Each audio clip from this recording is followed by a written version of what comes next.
नमस्कार बच्चों, कैसे हैं आप सभी। आज हम आपके सामने प्री 2024 के लिए इंपॉर्टेंट टॉपिक लेकर आए हैं और जो है भूकंपीय तरंगों की विशेषता। यानी अगर हम बोले तो पृथ्वी की आंतरिक संरचना के बारे में बात करने वाले हैं। और अगर हम पृथ्वी के आंतरिक संरचना की बात करें यानी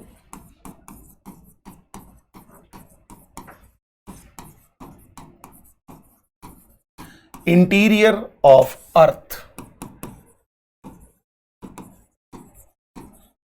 तो जैसा कि हमें पता है हमारी पृथ्वी ठोस है और ठोस ग्रहों की श्रेणी में आती है। और सबसे अहम बात, हम पृथ्वी पे रहते हैं यानी पृथ्वी के ऊपर। तो जाहिर सी बात है कि सवाल यह उठता था जो पुराने भूगोलवेता थे या स्कॉलर्स थे कि आखिरकार पृथ्वी अगर ठोस है तो पृथ्वी के आंतरिक भाग में क्या है। और इसको जानने के लिए उन लोगों ने अध्ययन शुरू किए जिसमें पृथ्वी की आंतरिक भाग को समझाने के लिए दो तरीके के स्रोतों का इस्तेमाल किया गया, एक प्रत्यक्ष स्रोत और दूसरे अप्रत्यक्ष स्रोत, यानी कि डायरेक्ट सोर्सेज और इनडायरेक्ट सोर्सेज। प्रत्यक्ष स्रोत वो थे जिन्हें हम फिजिकली भौतिक रूप से एग्जामिन कर सकते हैं, देख सकते हैं, पढ़ सकते हैं, जिसमें सबसे पहले था सतह पे पाई जाने वाली चट्टानें जिनका हमने अध्ययन किया। फिर उसके बाद खनन से प्राप्त चट्टानें यानी rocks from mining. Then after deep ocean drilling यानी महासागरीय तली में ड्रिलिंग। और चौथा था भूकंपीय गतिविधियां यानी भूकंपों के द्वारा जो पत्थर या फिर लावा मैग्मा बाहर आता है उनकी स्टडी। लेकिन इसका अध्ययन करने के बाद तो हमें बस इतना ही पता चला कि 200-300 किलोमीटर तक की जो गहराई है वो या तो ठोस है या फिर चिपचिपा है, जो लावा का एक तरीके से प्रकार होता है या फिर उसकी प्रवृत्ति होती है। लेकिन सवाल अभी भी सुलझा नहीं था और उसका जवाब नहीं मिला कि आखिरकार अगर पृथ्वी के केंद्र की गहराई लगभग 6000 किलोमीटर की है तो 200-300 किलोमीटर की गहराई के पश्चात है क्या। तो अप्रत्यक्ष स्रोतों की तरफ रुख किया गया, यानी वो जिन्हें हम केवल अध्ययन कर सकते हैं, पढ़ सकते हैं, उन्हें फिजिकली एग्जामिन नहीं कर सकते। जिसमें सबसे पहला आया उल्का।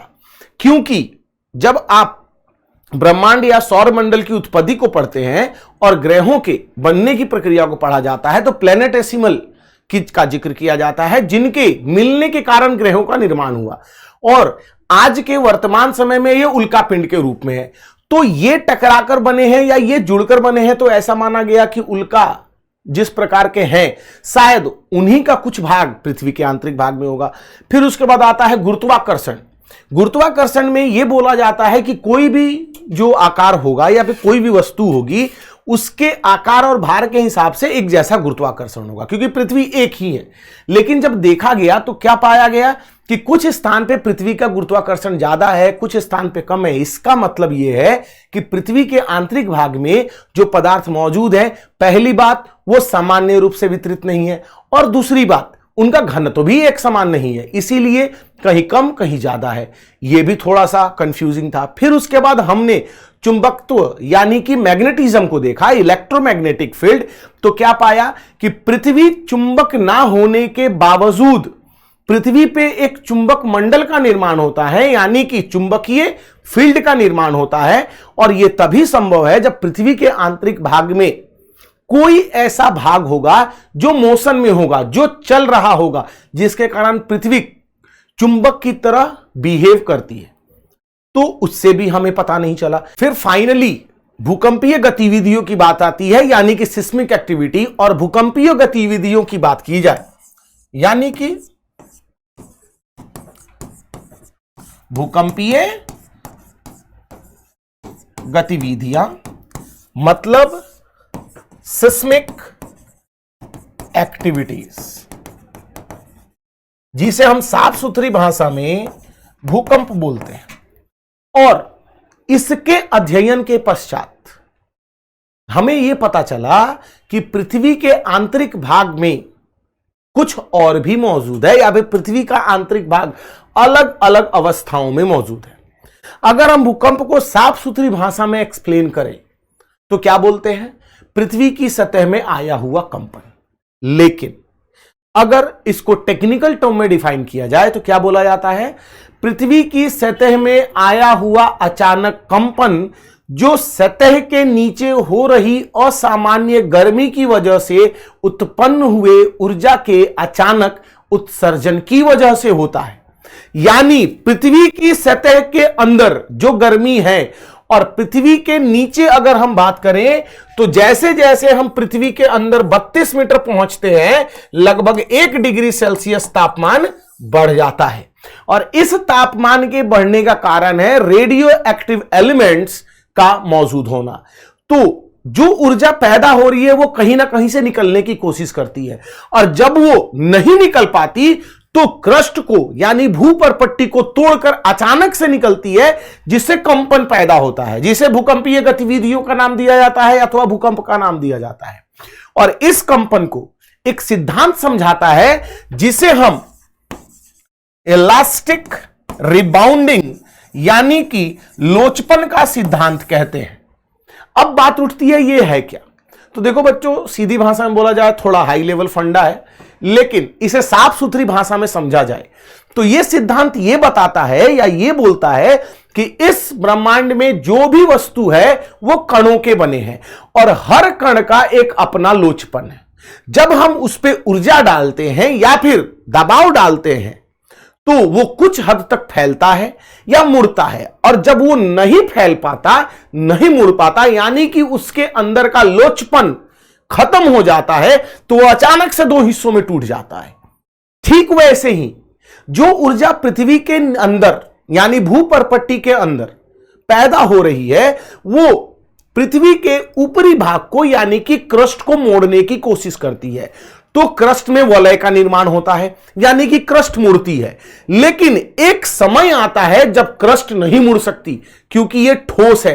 तो जब नहीं मुड़ पाती है और उसका लोचपन खत्म हो जाता है तो वो अचानक से 2 हिस्सों में टूट जाती है, और इसी टूटने के क्रम में जो पहला झटका महसूस होता है वो भूकंप का पहला ट्रेमर होता है, जिसके पश्चात जो कण अपनी ओरिजिनल पोजीशन को छोड़ते हैं वो वापस वहां आने की कोशिश करते हैं, और इसी क्रम के अंदर आफ्टर शॉक्स आते हैं। और इसलिए बोला जाता है भूवैज्ञानिकों के द्वारा कि अगर आपने भूकंप का पहला झटका महसूस किया है तो 10 मिनट तक घर के अंदर ना जाएं, क्योंकि पहला झटका आया है तो रिबाउंडिंग होगा ही होगा। ऐसा इलास्टिक रिबाउंडिंग थियरी बोलता है। अब अगर हम उस ऊर्जा की बात करें जो भूकंप के कारण या क्रस्ट के टूटने के कारण निकली थी, तो हम उसे भूकंपीय तरंगों का नाम देते हैं यानी कि सिस्मिक वेव्स। और भूकंपीय तरंगों की बात करें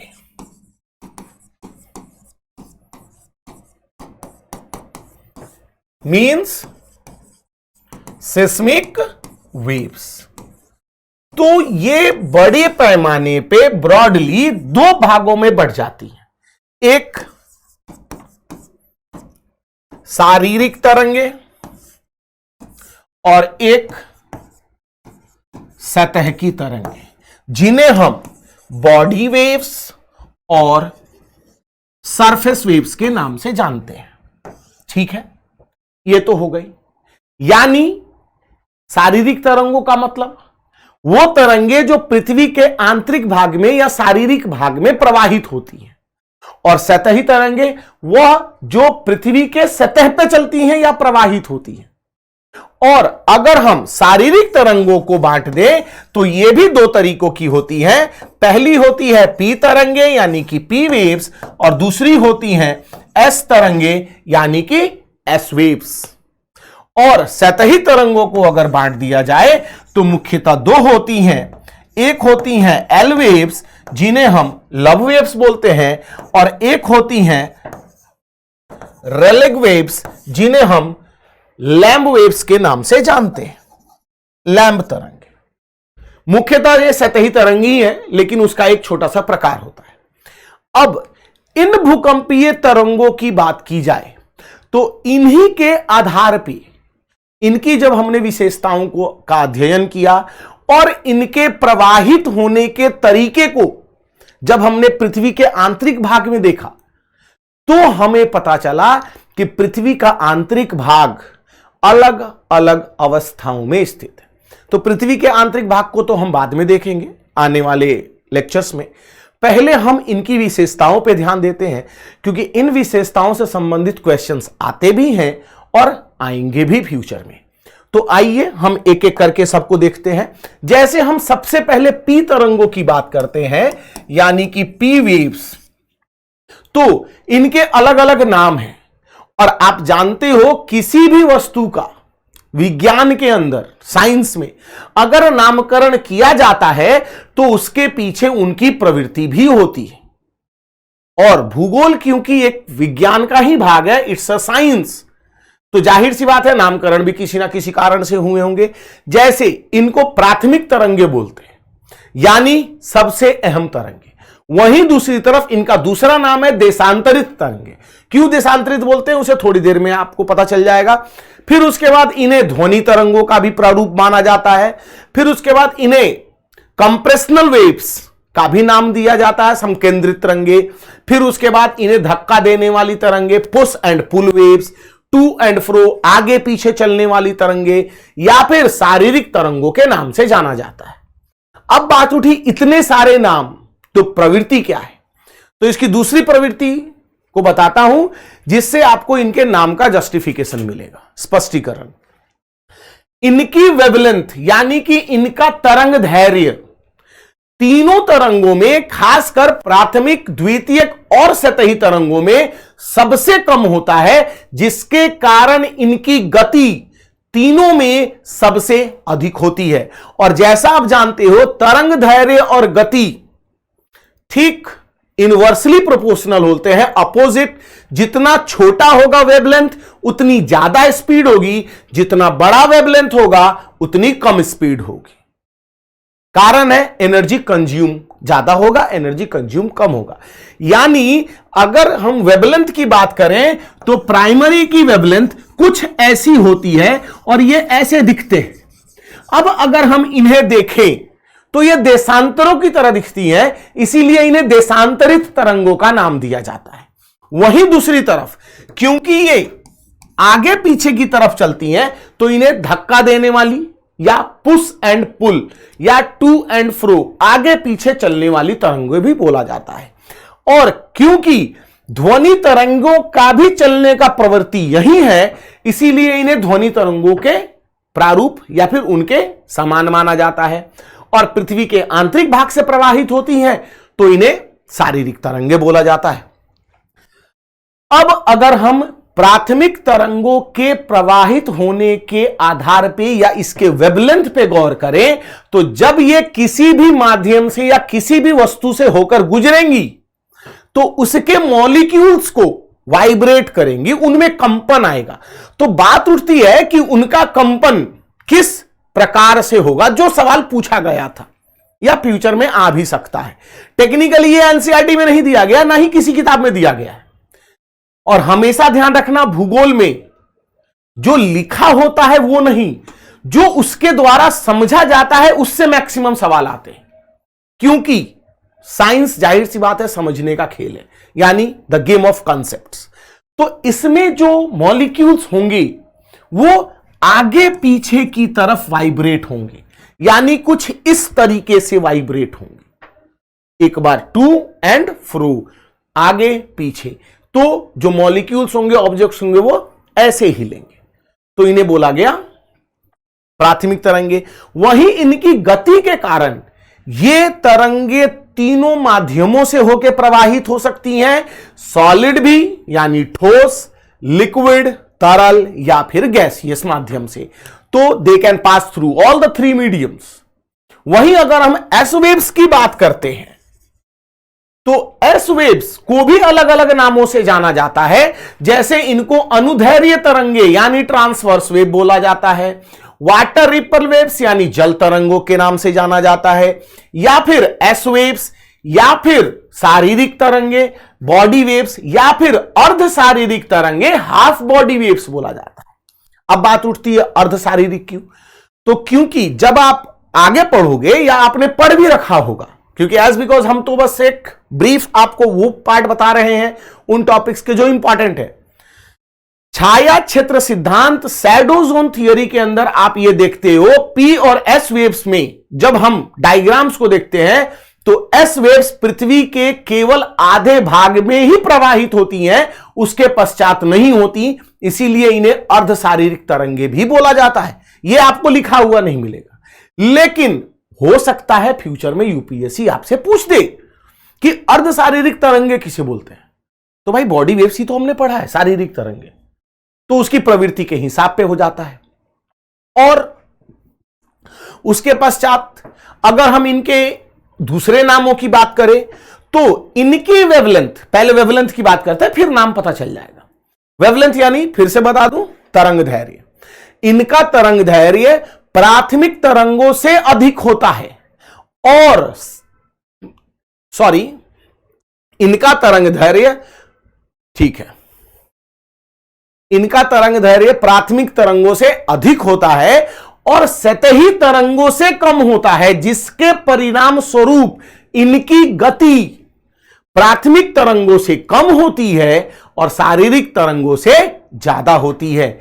यानी अगर हम इनके वेवलेंथ की बात करें तो ये कुछ इस प्रकार से चलती हैं। अब इस प्रकार से चलने के कारण इनके नाम पे गौर करते हैं तो वाटर रिपर वेव्स या फिर अनुदैर्घ्य तरंगे, ट्रांसवर्स वेव्स, यानी एक के पश्चात दूसरा। जैसे अगर आपने कभी गौर फरमाया हो तो तालाब में पत्थर मारने के पश्चात जो लहरें उठती हैं पानी में वो एक के बाद दूसरी आती है, ठीक उसी प्रकार से एक के बाद दूसरी आ रही है तो इन्हें वाटर रिपल वेव्स, जैसे पानी में तरंगे बनती हैं वैसे बनती हैं। और इसी कारण से अगर इनमें हम बोले कि इनके अंदर जब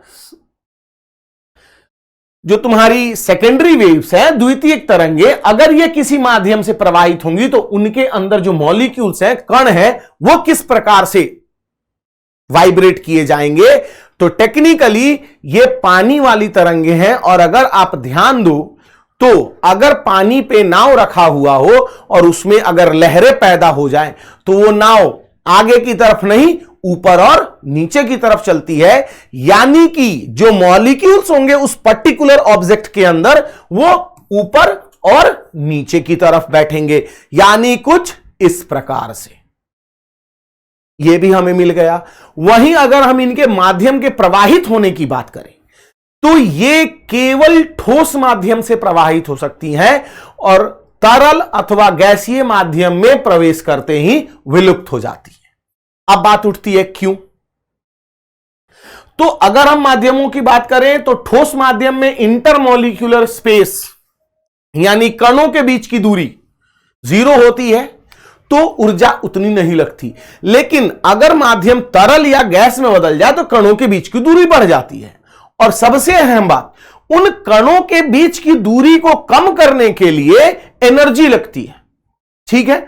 अब क्योंकि वेवलेंथ भी ज्यादा है तो वो एनर्जी जो कणों के बीच दूरी को घटाने में लगेगी वो इनकी यही खत्म हो जाती है। इसीलिए जो द्वितीयक तरंगे हैं यानी कि सेकेंडरी वेव्स, ये केवल सॉलिड में ही प्रवाहित होंगी, तरल माध्यम में प्रवाहित नहीं होती हैं। और अगर हम सतही तरंगों की बात करें तो सतही तरंगों यानी कि पृथ्वी के सतह पर चलेंगे। अब ये पैदा कैसे होंगी? तो सतही तरंगे तब तक नहीं जन्म लेती हैं जब तक शारीरिक तरंगे सतह पे मौजूद चट्टानों से आकर नहीं टकराती, यानी सतही तरंगों का जन्म शारीरिक तरंगों के पृथ्वी की सतह पर पहुंचने के पश्चात होता है। यानी सबसे पहले या एक साथ जो पैदा होंगी तरंगे वो प्राथमिक और द्वितीयक होंगी, पी एंड एस, और सबसे लेट जो चलेंगी या जो जन्म लेंगी वो सतही तरंगे होती हैं, क्योंकि जब तक ये पहुंचेंगी नहीं तब तक सतही तरंगों का जन्म होगा नहीं। सतही तरंगों को हम लव वेव्स या एल वेव्स बोलते हैं। अब बात उठती है एस वेव्स क्यों नहीं बोला? तो क्योंकि हमने एस लेटर पहले ही सेकेंडरी को दे दिया था, इसीलिए हम उस व्यक्ति का नाम देते हैं और लेटर देते हैं जिसने इसकी खोज की थी। आविष्कार मत बोलना, खोज की थी। ज्योग्राफी में डिस्कवरी होता है, इन्वेंशन नहीं होता। अब सतही तरंगों की बात करें तो इनका तरंग धैर्य यानी वेवलेंथ तीनों में सबसे अधिक होता है, जिसके कारण इसकी गति तीनों में सबसे कम होती है। कुछ ऐसे, और सबसे अहम बात, ये केवल पृथ्वी की सतह पे प्रवाहित होती हैं और कुछ गहराई में प्रवेश करने के पश्चात ये विलुप्त हो जाती है, क्योंकि नीचे की तरफ जाते हुए घनत्व तो बढ़ता चला जाता है और इनके अंदर उतनी गति नहीं होती कि ये पृथ्वी के आंतरिक भाग में प्रवाहित हो सके, इसीलिए ये केवल सतह पे चलती है। वहीं क्योंकि इनकी गति सबसे कम है, तो भूकंप के दौरान हुआ विनाश या विध्वंस सबसे अधिक, या केवल बोल सकते हो सतही तरंगों से ही होता है, क्योंकि ये कणों को ऑसिलेट करती हैं, कुछ ऐसे और ऐसे, यानी ऐसे हिलती हैं ये, और जब ऑब्जेक्ट्स यूं हिलेंगे तो उनमें लोचपन ज्यादा होगा। दूसरी बात कि इनका वेवलेंथ बड़ा है, तो क्रेस्ट और ट्रफ बहुत आराम से गुजरता है और लंबा होता है, जिसके कारण विनाश भी सबसे ज्यादा होता है। वहीं अगर हम रेलिंग तरंगों की बात करें तो रेलिंग तरंगे सतही तरंगों का एक अगला प्रारूप है, जो ठोस माध्यम में लहर पैदा कर देती है, यानी कि ये और विध्वंसक हो जाती है। जैसे अगर हम किसी रस्सी को में लहर मारें या झटका दें तो उसमें लहर पैदा होता है, ठीक उसी प्रकार जब पृथ्वी के क्रस्ट में, भूपरपट्टी में या ठोस पदार्थों में जब लहर पैदा हो जाए तो उसे हम रेलिंग वेव्स या लैम्ब वेव्स का नाम देते हैं, जिनका जन्म बहुत कम होता है क्योंकि यह विध्वंस बहुत ज्यादा करती है, यानी कि हम उसे बयान नहीं कर सकते। तो कुछ इस प्रकार से हमारे पास भूकंपीय तरंगों की विशेषताएं हैं। अब इन्हीं विशेषताओं को अध्ययन करने के बाद भूवैज्ञानिकों ने तरंगों का प्रवृत्ति और उनके बिहेवियर को पृथ्वी के आंतरिक भाग में देखा।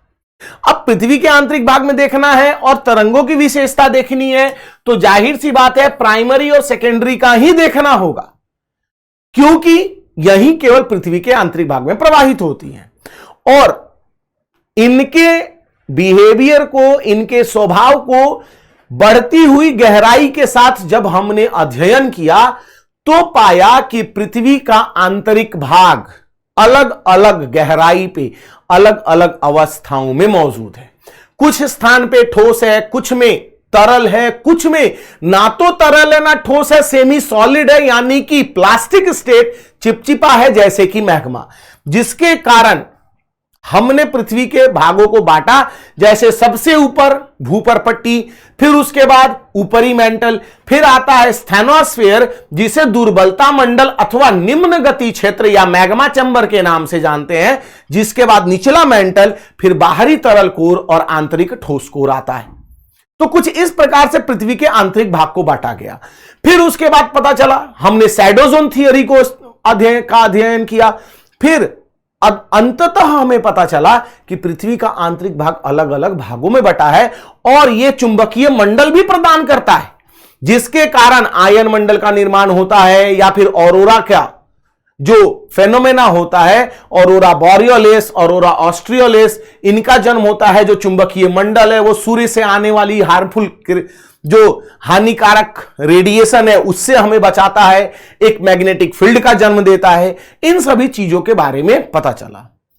तो आने वाले लेक्चर्स में हम विस्तृत रूप से पृथ्वी के आंतरिक भाग को देखेंगे, जो भूकंपीय तरंगों के बिहेवियर के आधार पर बांटी गई, और उसके पश्चात छाया क्षेत्र सिद्धांत जो यह कंफर्म करता है कि पृथ्वी के आंतरिक भाग में एक भाग तरल ही है, और पृथ्वी के चुंबक मंडल को देखेंगे और उसकी विशेषताओं को और उसके गुणों को देखेंगे, जो पृथ्वी पे जीवन कायम रखने के लिए बहुत बड़ा योगदान देता है।